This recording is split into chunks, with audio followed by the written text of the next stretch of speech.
Após uma alta de mais de 40% em fevereiro, o Bitcoin volta novamente a ganhar os holofotes e inclusive alimentar o FOMO, aquele Fear of Missing Out. Porque enquanto fevereiro foi um mês muito bom para quem estava comprado, para quem estava esperando uma melhor oportunidade e acabou ficando de fora, foi um mês ruim. E fica inclusive aquela dúvida, será que vale a pena comprar Bitcoin agora? É sobre isso que falaremos no vídeo de hoje. Eu vou mostrar os motivos pelos quais o Bitcoin subiu tanto em fevereiro, alguns catalisadores que podem fazer com que esse movimento continue ao longo do tempo e também dar a minha visão se vale a pena comprar agora ou não. E aí pessoal do Você Mais Rico, quem fala aqui é Bruno Perini, criador do canal. E antes de entrar no assunto do vídeo e falar sobre Bitcoin, eu tenho um aviso para vocês. No dia 18 de março, às 9 da manhã, horário de Brasília, o Fábio Fares, que é monitor no Viver de Renda, professor do Viver de Renda no exterior, vai ministrar uma masterclass chamada Investidor de Primeiro Mundo, o mapa para uma carteira de investimento no exterior. Nesta masterclass, que será única, não uma sequência, apenas uma aula, você vai aprender uma estratégia que pode ser usada em mais de 60 países, inclusive muita gente já está usando, os alunos do Viver de Renda no exterior. Até agora, em 3 turmas, passaram pessoas que moram em mais de 60 países diferentes. E todas acabaram o curso sabendo como investir, entendendo os impostos para o seu caso específico. Para quem quiser ficar a par dessa Masterclass, ela não vai acontecer aqui no meu canal, então não adianta só acompanhar sem se inscrever. Há um link aqui na descrição para que você possa ficar inteirado de tudo e não perder essa baita aula. Entrando agora no assunto do vídeo, fevereiro terminou com um movimento de 43,55% no preço do Bitcoin. Esse já é o 6º mês consecutivo de subida, como você pode ver aqui na tela. Em setembro subimos 3,91%, em outubro 28,5%, novembro 8,81%, dezembro mais de 12%, janeiro bem contido, mas em fevereiro veio o boom de 43,55%. Sendo que em março, que mal começou, também estamos subindo. Agora, no momento que eu gravo esse vídeo, o Bitcoin está no patamar de 66 mil dólares, muito próximo do seu topo histórico na casa dos 69 mil. Pegando realmente aquele valor do topo, a gente está a cerca de 4% de subida para que a gente possa bater esse valor. O que seria algo atípico, né? O Bitcoin bateu o seu all-time high antes do halving, mas pelo fluxo que a gente está vendo de pessoas interessadas, de compras, parece que é isso que irá acontecer.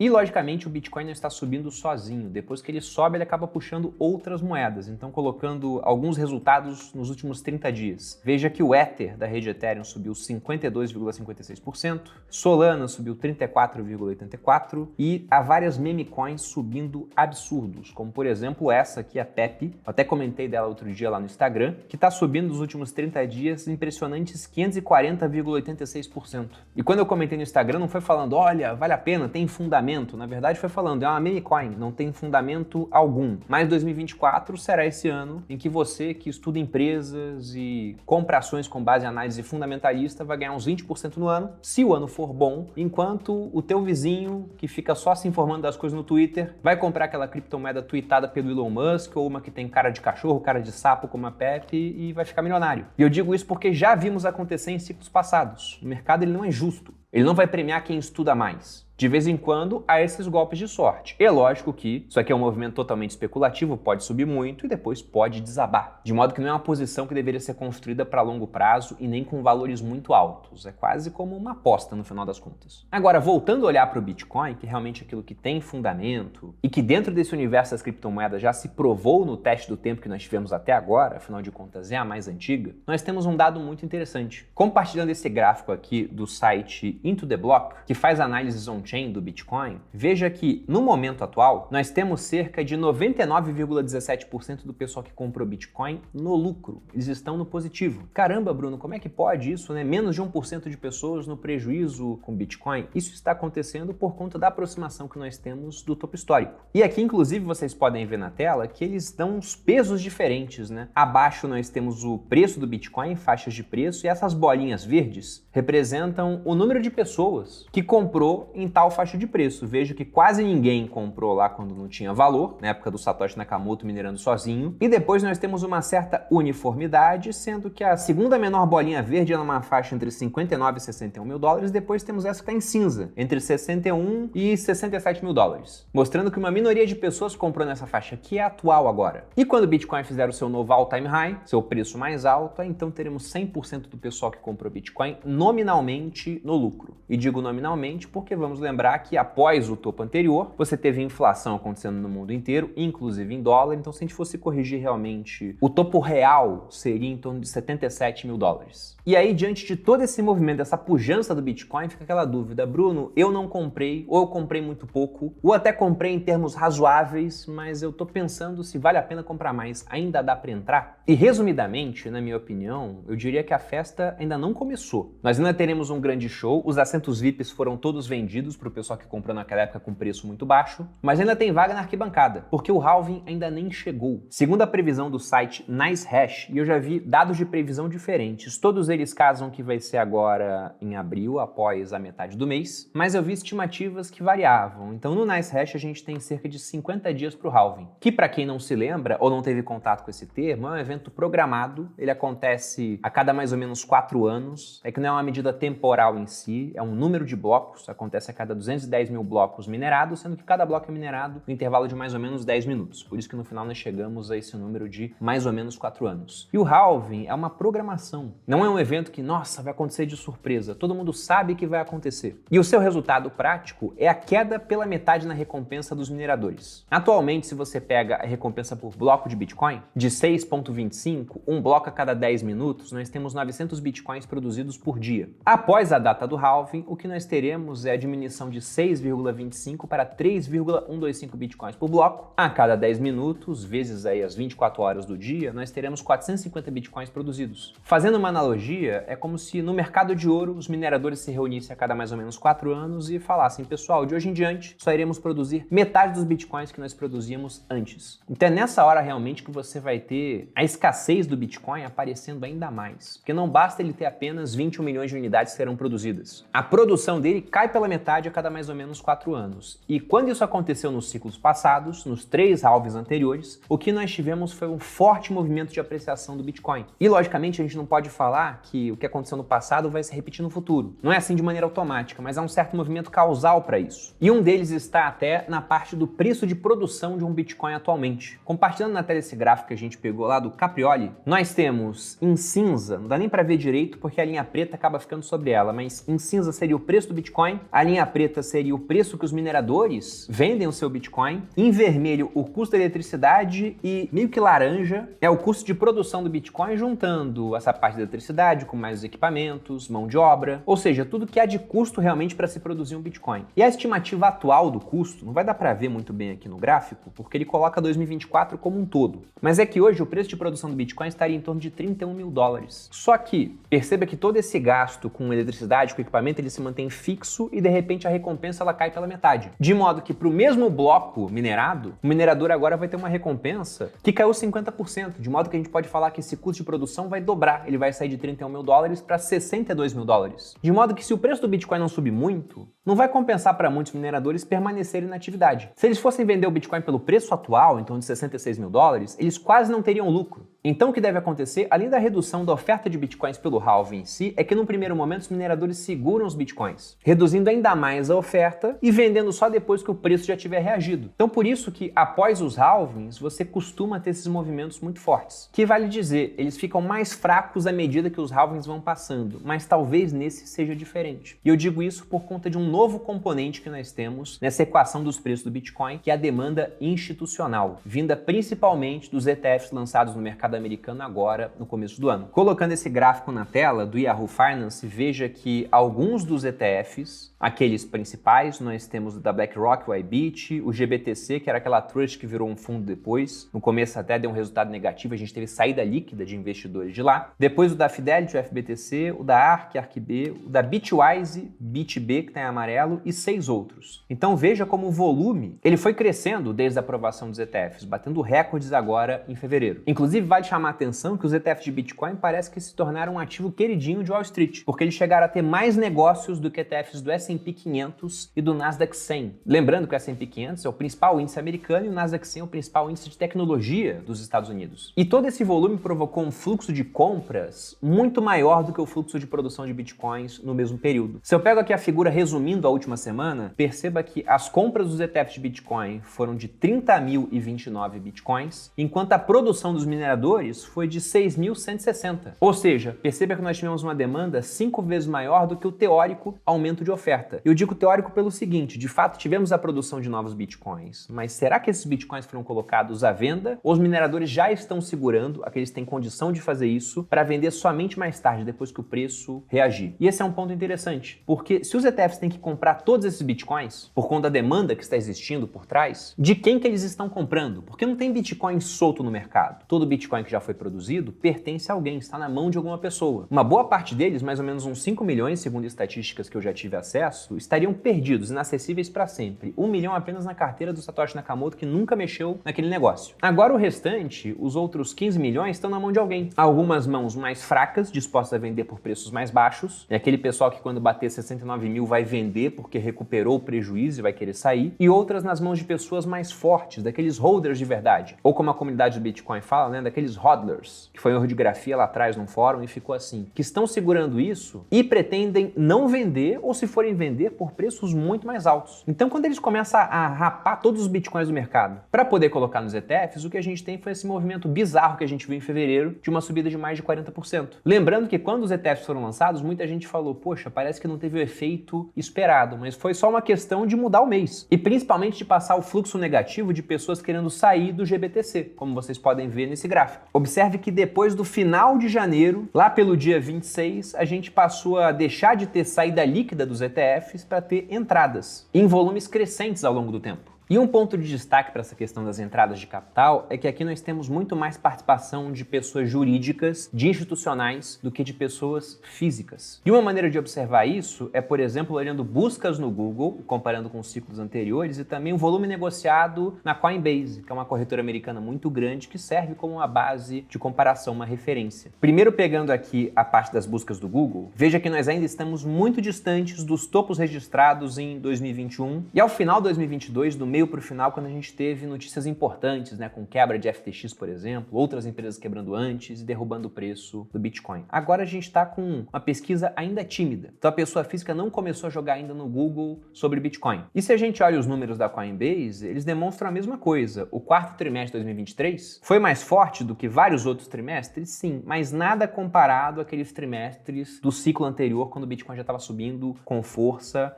lá em 2021. E esse tipo de dado é muito importante para mostrar que quem está comprando agora são os institucionais. As pessoas físicas que são responsáveis por deter a maior parte dos bitcoins do mercado, você pode ver isso nesse gráfico, os indivíduos chegam a ser quase 45%. Depois que a gente tem, né, um restinho para ser minerado, uma grande fatia de bitcoins perdidos, tem lá a parte do Satoshi Nakamoto, mineradores, mas os ETFs em si ainda são coisa pouca, que tende a aumentar bastante de tamanho ao longo do tempo. Mas com a falta da pessoa física, não dá para a gente falar que esse bull market ele começou de verdade. Ele ainda vai começar. E justamente com toda essa demanda que deve vir, fica difícil achar que a gente vai ter uma realização tão forte, porque como é que o preço vai cair se os ETFs não param de comprar, compram 5 vezes mais do que a produção, depois do halving, 10 vezes mais do que a produção se a gente mantiver o mesmo nível de demanda. E com base nessas informações, a gente tem que pensar, ainda vale a pena comprar Bitcoin? Pô, Bruno, você, por exemplo, não está comprando, não fez mais vídeo disso, fez muitos na época da baixa, não fez nenhum de compra agora na época da alta. Sim, porque eu já tenho. Ah, mas se não tivesse, você iria comprar? Iria. Até porque, entenda o seguinte, se eu não vendi, considerando que eu posso vender minha carteira toda quando eu quiser e comprar outros ativos, isso é quase igual estar comprando todo dia. Pô, Bruno, não entendi, como assim? Veja que o meu dinheiro não tem carimbo. Se eu vejo um ativo mais interessante, eu posso vender minha posição de Bitcoin e comprar aquele ativo mais interessante. Se eu mantenho minha posição, que inclusive é uma posição bem grande, é porque eu entendo que não está no momento ideal de vender. Ou seja, pensando que todo dia eu tenho lá meu patrimônio na minha mão para poder fazer escolhas, e todo dia eu escolho não vender minha posição, seria quase igual se eu estivesse escolhendo todo dia comprar os bitcoins. De modo que, se eu não tivesse, eu compraria agora? Sim. E de uma maneira um pouco diferente daquela que vocês estão acostumados a me verem comprar aqui no canal. Porque durante o ciclo de baixa, eu ia comprando mais aos poucos, de maneira mais gradativa. Agora, durante o ciclo de alta, por mais que você possa ter realizações, eu entendo que vale a pena ser menos gradual. Ao invés de espalhar sua compra ao longo de dias, fazer uma compra de uma vez só. Lógico que talvez você dê o azar de pegar um topo temporário, ter uma queda de 10, 20, 30%, movimento, que é uma coisa normal durante um ciclo de subida, mas se você pega desde esse movimento de alta mais forte, iniciado principalmente após os ETFs, o que você teve foram realizações muito pequenas do Bitcoin. De maneira que quem comprou em janeiro, por exemplo, por mais que tenha amargado um prejuízo de alguns dias, agora está muito feliz. De modo que, na minha visão, ainda valeria a pena se expor, porque, como eu disse, dados os fatores de ter demanda apenas institucional, que deve continuar, as pessoas físicas não estão pesquisando ainda sobre isso, os volumes em corretoras não estão tão fortes assim, o halving ainda irá acontecer, e botando o último fator, que também ajuda ativos de risco, nós deveríamos ver ainda no primeiro semestre queda de juros no mercado americano, que é só a cereja do bolo, alinhando vários fatores para que a gente tenha realmente um ano memorável para quem investe em criptomoedas, e aí especialmente porque vai ser a maior posição numa carteira de criptomoedas de qualquer um que tenha mais juízo no Bitcoin. E é isso, essa é a minha opinião, e eu gostaria de saber a opinião de vocês também, como é que vocês estão nesse ciclo, principalmente daquele pessoal que comprou quando me viu comprando lá atrás, quando os preços estavam em 16, 20 mil dólares, e se voltar nos comentários daqueles vídeos vai ver muita gente me chamando de maluco falando que iria a zero, mas agora a gente tá colhendo uma bela de uma recompensa. Eu fico por aqui, espero que tenham gostado do vídeo, se você gostou, dê seu like, se inscreva no Você Mais Rico, me acompanhe nas redes sociais, um grande abraço e até a próxima.